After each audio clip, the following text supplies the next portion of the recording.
Hello there, friends. It's been a while since I posted a video onto this channel, but I came up with a tangent topic that I didn't really see the need to go into depth in a writing sort of project about, but one that I wanted to share my thoughts on anyways, just because it's something that interests me, and it comes from Intel Extreme Masters Season 10 World Championship for League of Legends, held in Katowice, Poland, this past weekend. Although I do have to recommend the CSGO tournament that also occurred for IEM. That was a very excellent tournament, to say the least. So, but with regards to League of Legends, all right, I'm not going to be talking about sort of the teams that we saw there. I think we kind of understood what was going on in that event, and the fact that SKT won it all in really dominating fashion isn't a surprise to anyone. I mean, it's something that kind of begrudges me a little bit, just because I've seen how they struggle in LCK, and then just for no one in the West to be able to force them with the same issues, or from China as well, really just speaks to me how far behind everyone else is. Which, hey, that's fine. I mean, Korea's been ahead before. We're basically just returning to the point where we were in Season 4 of League of Legends, where Korea is just that far ahead of everybody else. And heck, as a fan of Korean League of Legends, I'm quite alright with that. But what I want to talk about is the format of the tournament itself, how the matches were both scheduled, as well as how the structure of the tournament was. Because I find that the structure was interesting, though it lacked an execution at some points, and that was namely due to how the tournament was scheduled, which largely revolved around ESL really trying to overreach here, trying to just to juggle too many eggs in the air at once, as it were.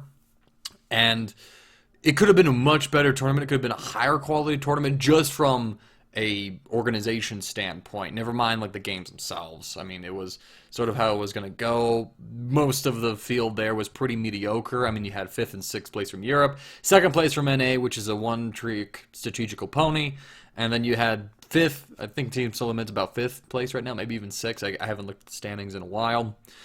So it wasn't going to be a high-quality tournament from the games themselves, but the tournament should have had better organization to itself. So let's go ahead and start off with the bracket stages of the group. Bracket stages had a very interesting concept to them, actually. Usually what we've seen with bracket stages is some kind of round robin. That's what the Riot tournaments really like to do with them, so they'll just do best of one, double round robin for those games, or for that stage of the tournament, which is kind of okay. It's, best of ones we already know are pretty bad for League of Legends. They're not really indicative to what teams are actually good, just because it doesn't, with how the game strategy works and how the compositions and all those things work. I mean, best of one format really favors a team coming up with some sort of offhand, out of meta strategy, a cheese as we refer to, that the enemy team hasn't prepared for, hasn't been able to study in depth, and then they, just get picked off. It's things like that we saw with Gravity in the previous year, with Keen and his crazy mid lane picks. And then also there's the whole lack of side parity. If blue side, for example, has a huge meta advantage just because there's so many OP picks, and red side has to ban them all, like we saw at Season 5 Worlds, then you can get this really unfair and balanced game, and it's too small of a sample size to really determine how good a team is in League of Legends. It would be the equivalent to CSGO if it was just a casual game format where you only played one side. Okay, you played one map, but then you didn't play. You only played the CT side, and then that was the match. You didn't play CT and T side, thus giving both teams the opportunity to play the opposites on the map. It's the same thing for League of Legends, except it requires a whole second game and a second draft in order to replicate the same kind of result. So, the groups having best of one, it's something we just usually see. It's the quickest way to do groups. It is how it is. But I liked IEM's winners and losers bracket setup, barring the best of ones. So how winners bracket went was that it was all best of ones.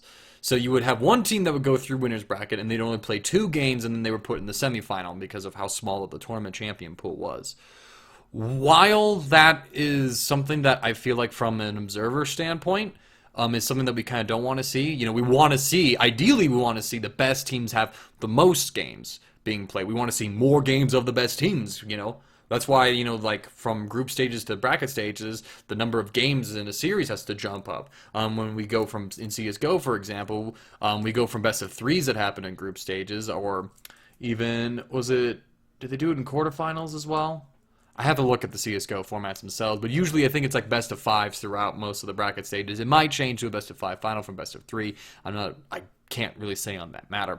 But regardless, throughout most competitions, when we move up in terms of games, the lower level competition, just to get through that as fast as we can and to speed things along, we, play a smaller format and, or shorter series set, and then we extend that into the big sets because we want to see more of the high professional matches. We want to put more stress on the players in the sense that, okay, you have to really be consistent. You can't just beat this guy 2 times. Now you have to beat this guy 2 times, be on the cusp of winning the entire series, and then still close the game on out. And then this gives this guy more room. It's not, okay, you have to pull it back as well. It gives the other guy, he has to make a bigger comeback. If he's fallen behind 2 games, then he really has to dig deep. He really has to step up and win the next 3 games in a row in a best of 5 if he's starting at a 2-0 deficit. So that's like something that we just see as a general rule when it comes to any kind of competition, is that we want to see more of the high quality games and kind of just like do enough to get through the low, kind of like weed the low level competition out. And best of ones aren't really that format. When it went down to losers bracket next, then the games became a best of 3 in the group stage. This is something I really liked, actually, with the structure of losers bracket. This basically said that, if you lost in the winners bracket stage, now you have to potentially play more games in order to get out of the group stages. Excuse me. And then, you also have the opportunity to fight for your tournament title. This isn't the case like it was with previous IEMs where everyone just played, best of ones, and you could legitimately, back in 2014, go to the IEM World Championship, play 2 best of ones, and then be out of the whole tournament. You spent all that time in training and, all those expensive traveling just to play 2 games of League of Legends, and then you were just, and then you were out. That happened to some teams at that tournament, which shouldn't happen at all in any circumstances. So the group stages here, as far as the losers bracket go, I think were done very well. And I like the concept of having this reward and punish system in place. You reward the good teams for winning in the winners bracket by letting them play fewer games, by letting them have an easier path to playoffs, should they be winning those games, and potentially show less of their hand. If they don't have to...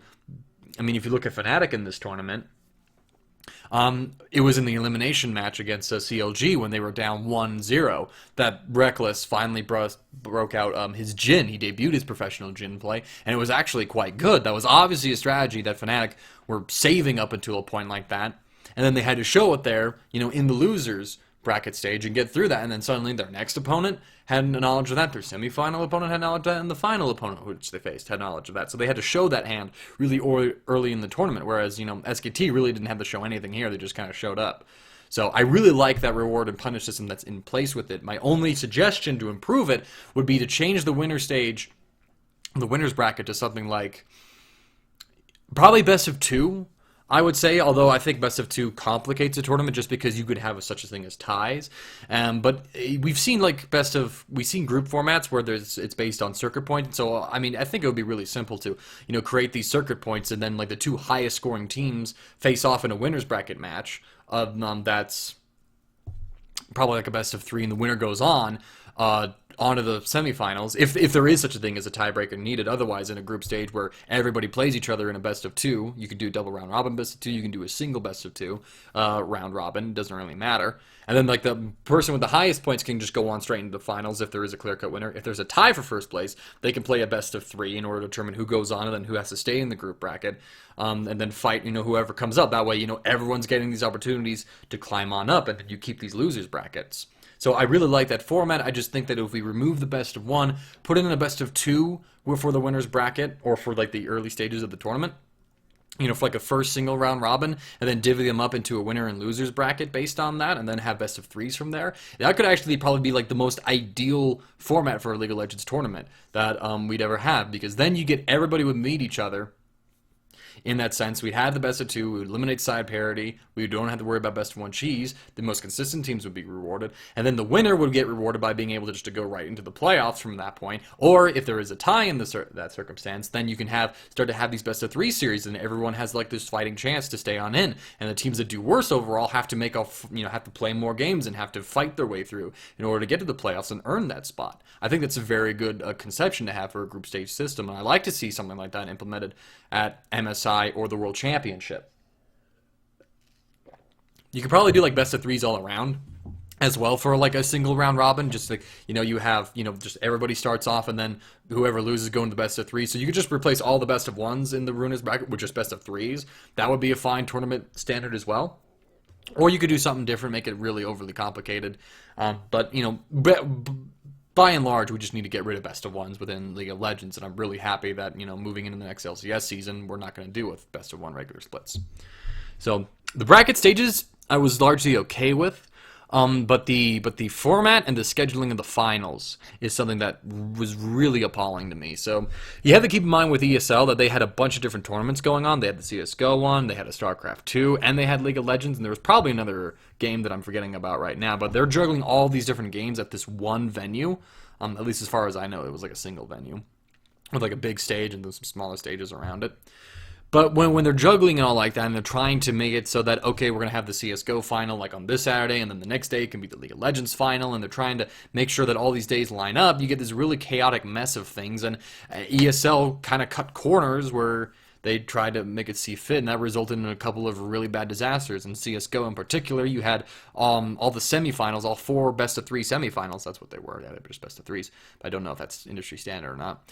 They were all in the same day, and those games, those series went on through, and they ended at 4 o'clock in the morning the next day, which is unacceptable for any sort of competitive gaming event. Those players are tired, those players need to be going to bed at that point in time, you're forcing them to stay up past their hours, you're going to be jeopardizing their sleep in preparation for the next day's matches. It was just really horrible, and that wasn't even the worst case scenario, because some of the games were 2-0s. If all games went to 3, went to 2-1 splits, the games could have ended at 7 o'clock in the morning. So we didn't see anything disastrous like that happen with League of Legends, just because League of Legends, there wasn't as many matches, and it was overall a less competitive tournament. But we still had an issue with all the fact that, first off, the semifinals were a best of 3. That is a joke. That is an absolute joke. Best of 5 quarter bracket stages has pretty much been the standard within League of Legends, probably for the past year and a half, I'd want to say. I know Season 4, Season 5 Worlds, I can't recall. I think Season 3, it was a best-of-3 quarterfinal, and then they had best-of-5 semifinals and best-of-5 final. It could have been best-of-3 quarterfinal, or semifinals, but I think it was best-of-5. But even since Season 3 Worlds, we've had best-of-5 semifinals, and Season 4 Worlds and Riot-held tournaments, which is basically the big main tournaments. The bracket, pretty much the entire bracket stage has been best-of-5s, just because that is just the best number of games to play to see which is really the better League of Legends team. So we didn't get that. And at this tournament in particular, because we had a best-of-3s in the group stages, the semifinals didn't really have the same kind of weight to them. They just felt like another set of the group stages game because they were basically the same number of games. I mean, for example, we saw Fnatic. They lost their best-of-1 to... Who did they play initially? Was it Royals? I want to say it was Royals. Yeah, because CLG played SK Telecom, and then Fnatic played Royals. Or was it Chaogu? I can't remember which Chinese team's on which side of the bracket. Fnatic played the Chinese team in their bracket. They went down, they played a best-of-3 against CLG, won that. They played a best-of-3 against Chaogu, that was the one in their group, because they played Royal in the semifinal. And then they played Royal in the semifinal, and all those are best-of-3. The semifinal didn't really feel like any different from the group stages because of how it was the same number of games in a particular series. And again, this is something ESL cutting a corner on because they're scheduled. This is my big issue with it. They're scheduling the entire bracket stage on a single day, so they only had semifinals and finals. That's okay. You didn't have that many teams at the tournament anyway, and so let's just go ahead and just get this done and out of the way. But because they're trying to do all of these games in one day, they cut corners on the format for these semifinals, making it only a best-of-3 when it should have been a best-of-5.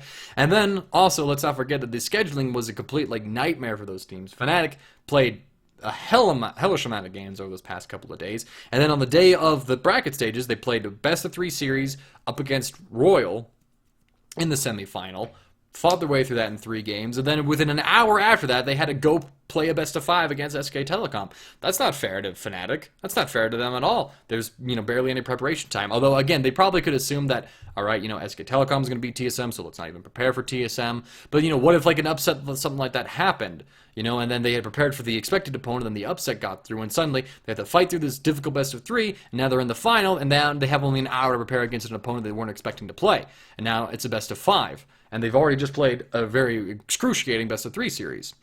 I mean, that's just like not really fair. Meanwhile, the other team who went first, yeah, they've also played another best of 3 series, just like Fnatic would have, but they've gotten all the Fnatic series to, kind of relax. Sure, they'll be watching Fnatic and studying Fnatic, but they're not playing the game is the point. They don't have to immediately go get up from getting play, have barely time to just kind of, just breathe for a second and then go into the final. They have hours. They have as long as ever it takes for Fnatic and Royal to get through that semifinal and then rest up. It's not a fair scheduling system, and it's flat out kind of just awful. And again, it's a result of ESL just juggling too many eggs at once and going on through. So ultimately, I think that the bracket and setup format from ESL and the scheduling was particularly just horrible. I would prefer that if they had to only work with 3 days, I would have preferred like this. If they had the capacity to do it, do 2 different streams. You have Group A and Group B on one. You do both groups in the same day. The next day you have the playoffs, best of 5. You play both of them, and then Sunday you have the one final that's a best of 5. That's the format that I think that would have worked like just the most for it. Now, I understand that if they're limited by the venue, if they're limited by scheduling, yeah, that is an issue, but the responsibility of a host of an event is not to try and just like get everything done mediocrely. It's to provide the best possible experience, both to the players, to the organizations, and to the fans themselves to get the best quality experience and make sure that, it's not the tournament provider's fault at all if something is subpar or lacking in standard, and this tournament particularly was. Again, though, it wasn't supposed to be like the highest level of competition tournaments just with the teams in attendance there, but this tournament could have been held better. There was some good ideas with it, particularly in the bracket stages, which is an innovation I'd like to see, albeit again with adjustments to the best of 1 format, but having a winners and losers bracket in the group stages is definitely something I'd like to see in future tournaments, and again, like, bracket stages all the way should be best of 5. So that's my thoughts on the ESL and IEM Katowice format for League of Legends. So thank you guys for tuning on in. I got some writing coming up with Slingshot Esports a little later tonight. So do swing on by and give that a look. I'll be tweeting it out on Twitter when it goes up. Thank you all.